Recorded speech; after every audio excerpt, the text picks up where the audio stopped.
পায়ের মধ্যে যন্ত্রণা করে, মাজার থেকে পার গোড়ালি পর্যন্ত সে হাঁটতে গেলে ব্যথা পায়।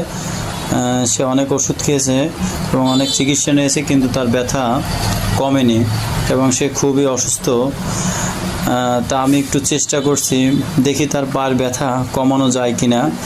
একটা ফিজিওথেরাপি যেটা আমি তাকে দিচ্ছি, এই থেরাপিটা অনেক পেশেন্ট আল্লাহর রহমতে সুস্থ হয়েছেন, তাই তাকেও আমি একটু এই থেরাপিটা দেওয়ার চেষ্টা করছি। দেখি আল্লাহ তাকে সুস্থ করে কিনা। অনেক পুরাতন বাত ব্যথা যেগুলো আছে, ইনশাল্লাহ ব্যথাগুলো কমে যায়। সেরকমই তাকে একটু দেখি কমানো যায় কিনা তার ব্যথাটা। দেখুন আপনারা।